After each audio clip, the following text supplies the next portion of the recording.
साथ मुट्ठी भीजिए और प्रचंड आवाज से बोलिए भारत माता की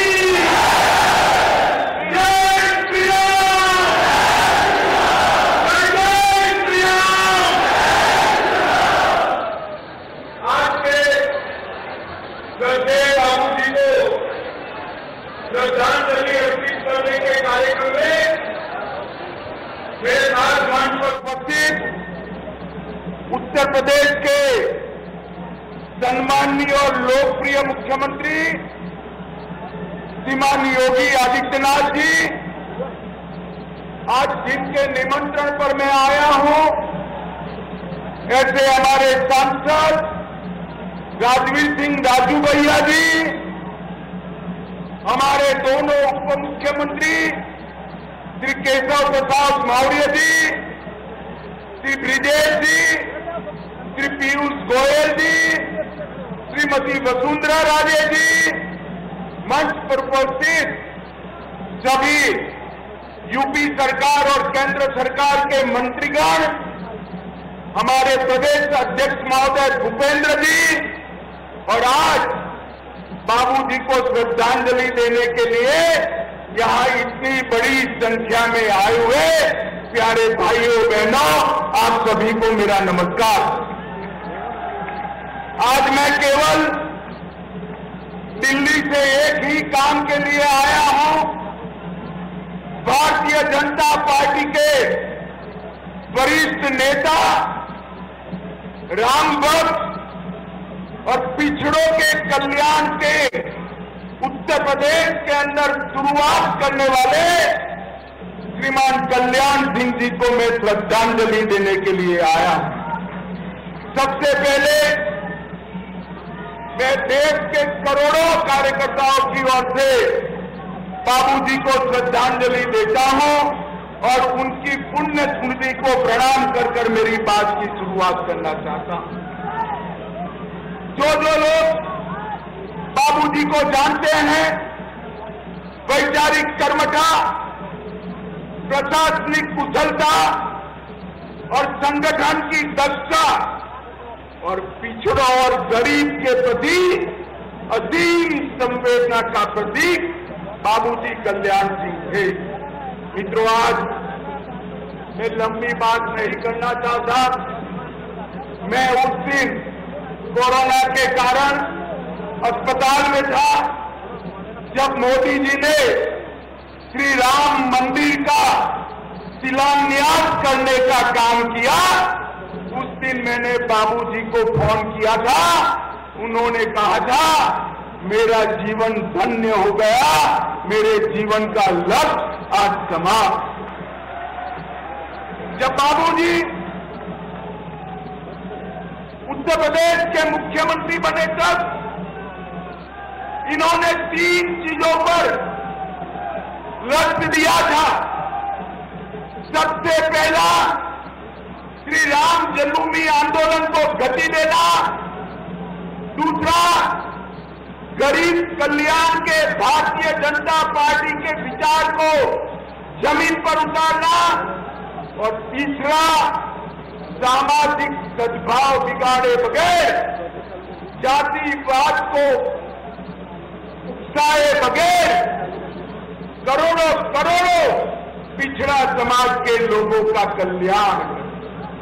आज मुझे बड़ा हर्ष है, ये तीनों कामों को नरेंद्र मोदी जी आगे ले जा रहे हैं। नरेंद्र मोदी जी ने गरीब कल्याण के क्षेत्र में करोड़ों गरीबों के घर में गैस का चूल्हा, बिजली, शौचालय, पीने का पानी, स्वास्थ्य की सुविधाएं, सारे गरीबों को 5 किलो अनाज और ढेर सारी सुविधाएं देकर गरीब कल्याण के लक्ष्य को मोदी जी ने पूरा करने का काम किया है। और दूसरा, बाबूजी ने कभी जातिवाद की बात नहीं की, परंतु हमेशा पिछड़ी समाज की जातियों को संबल देने का काम करा, उनका एम्पावरमेंट करने का काम करा। और मोदी जी ने भी ये सारी सुविधाएं पिछड़ी जाति को सबसे ज्यादा से ज्यादा मिली। उसके अलावे राष्ट्रीय पिछड़ा जाति आयोग उसको संवैधानिक दर्जा दिया। नीट की परीक्षा में ओबीसी को रिजर्वेशन देने की बात करी, गरीबों को भी रिजर्वेशन दिया। नवोदय विद्यालय और सैनिक स्कूलों में पिछड़ा समाज को 27% आरक्षण दिया। ओबीसी पिछड़ा समाज के उद्योगपतियों के लिए कैपिटल वेंचर फंड की स्थापना की। संविधान संशोधन कर ओबीसी को, बैकवर्ड क्लास पिछड़ा समाज को संवैधानिक मान्यता देने का काम हमारे नेता नरेंद्र मोदी जी ने किया। और मित्रों, ये जो शुरुआत बाबूजी कर गए थे, मोदी जी ने आज समग्र पिछड़ा समाज के उत्थान के लिए ये 9 साल के अंदर ढेर सारे काम किए। एक और गरीब कल्याण का यज्ञ चलाया, दूसरी ओर पिछड़ा समाज को आगे बढ़ाने का काम किया, और तीसरा लक्ष्य था, तीसरा अधूरा काम था राम जन्मभूमि का मंदिर। पिछले कांग्रेस पार्टी आजादी के बाद से राम जन्मभूमि के मसले को अटका रही थी, भटका रही थी, लटका रही थी। मोदी जी ने राम जन्मभूमि के मसले को कोर्ट का जजमेंट लाकर, कोर्ट का जजमेंट आते ही एक दिन बड़े सवेरे खून का कतरा बहाए बगैर प्रभु श्री राम के मंदिर का भूमि पूजन करने का काम कर दिया। मित्रों, आज मैं समग्र उत्तर प्रदेश के सभी लोगों को कहना चाहता हूं, हर व्यक्ति के जीवन में कुछ पल आते हैं जो व्यक्ति का परिचय करा देते हैं। बाबूजी के जीवन में भी एक ऐसा पल आया, राम भक्तों का सैलाब अयोध्या में उमड़ पड़ा, बात आपे के बाहर गई, सब लोगों ने दबाव बनाया, गोलीबार कर गोलियां चलाकर कार सेवकों को रोका जाए। और बाबूजी ने वो पल जो उनका परिचय कराता है, निर्णय लिया कि मैं गोली नहीं चलाऊंगा, मैं मुख्यमंत्री पद त्याग। और मित्रों, ये बहुत बड़ा संदेश उन्होंने देने का काम किया है। आज हम सबको आनंद है कि नरेंद्र मोदी जी के नेतृत्व में 2024 के शुरू में ही रामलला 550 साल के बाद अपने निज घर के अंदर, अपने भव्य मंदिर के अंदर विराजेंगे। और उस दिन दुनिया भर के राम भक्तों को एक संतोष और गौरव का भाव आएगा। नरेंद्र मोदी जी ने गरीब कल्याण, पिछड़ों का सम्मान और राम मंदिर का अधूरा काम, ये तीनों कामों को ये 9 साल के अंदर अंजाम तक पहुंचाने का काम किया है। मित्रों, आज बाबूजी का स्मृति दिन है। मैं आज सबके बीच में कहना चाहता हूं, मैं यूपी के प्रभारी के नाते आया, मुझे उत्तर प्रदेश की जरा भी इंफॉर्मेशन नहीं थी, जरा भी जानकारी नहीं। राजू भैया उस दिन उपस्थित थे, चाय कॉफी देते जाते थे। बाबूजी ने मुझे लगातार 11 घंटे बिठाकर उत्तर प्रदेश के हर जनपद की बारीकियों से अवगत कराया। और अगस्त 2013 से काउंटिंग तक हर दिन 2 बार, एक सुबह और एक शाम को फोन कर उत्तर प्रदेश के चुनावों के लिए उन्होंने हमेशा मार्गदर्शन करने का काम किया। और इसका परिणाम यह आया था कि मोदी जी के नेतृत्व में उत्तर प्रदेश में सारे रिकॉर्ड तोड़ गए थे और 73 सीटों पर भारतीय जनता पार्टी का विजय हुआ।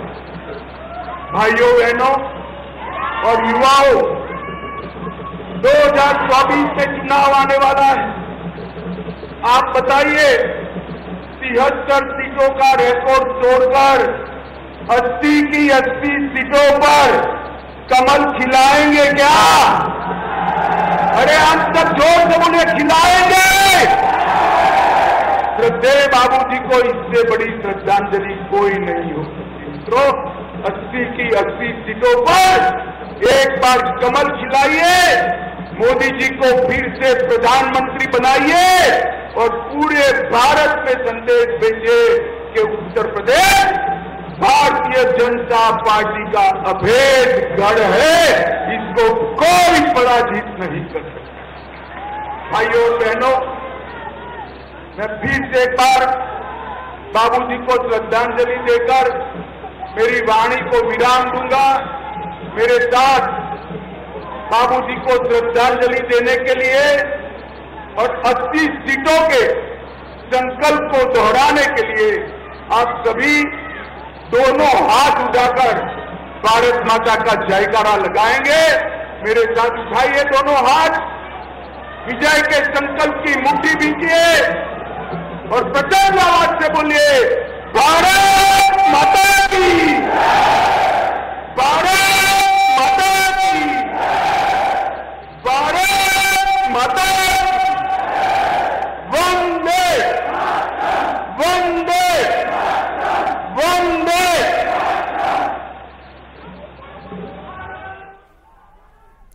तो पूर्व सीएम कल्याण सिंह की पुण्यतिथि पर अभी आपने गृह मंत्री अमित शाह को सुना है और साथ ही ये मंच की तस्वीरें भी आप देख रहे हैं जहां पर गृह मंत्री अमित शाह नजर आ रहे हैं, साथ ही सीएम योगी आदित्यनाथ, दोनों डिप्टी सीएम भी आपको इन मंच पर नजर आ रहे हैं। हालांकि गृह मंत्री अमित शाह ने पूर्व सीएम को नमन किया, उन्हें श्रद्धांजलि अर्पित किया और अब मंच से जाते हुए दरअसल अलीगढ़ में बीजेपी के तमाम दिग्गजों का जमावड़ा लगा रहा। ये तस्वीर आप उस वक्त देख रहे हैं, उस वक्त की जब श्रद्धांजलि अर्पित की गई और आपको इन तस्वीरों में सीएम योगी आदित्यनाथ, दोनों डिप्टी सीएम भी नजर आ रही हैं। इसके साथ ही गृह मंत्री अमित शाह और सीएम योगी आदित्यनाथ ने क्या कुछ कहा मंच से, वो भी आपको सुनाता है। सरदेव बाबू कल्याण सिंह जी ने यहां पर एक अलग से ताला नगरी का ही गठन किया था, उसकी स्थापना का काम किया था और आज मुझे बताते हुए प्रसन्नता है, जब 2017 में आदरणीय प्रधानमंत्री मोदी जी के नेतृत्व में, उनके मार्गदर्शन में और उस समय जब देश के भारतीय जनता पार्टी के अध्यक्ष के रूप में आज के देश के यशस्वी गृह और सहकारिता मंत्री भारतीय जनता पार्टी को नेतृत्व दे रहे थे, उनके रणनीति और मार्गदर्शन में उत्तर प्रदेश में भारतीय जनता पार्टी की सरकार का गठन होता है। तो मुख्यमंत्री योगी आदित्यनाथ को आप सुन रहे थे। अलीगढ़ अपने तालों के लिए जाना जाता है और किस तरह से ताला बनाने के कारखाने का शुभारंभ यहां हुआ था और फिर उन्होंने 2017 का भी जिक्र हुआ कि किस तरह से इसे बढ़ाया गया और अब ये फलता फूलता कारोबार यहां पर है।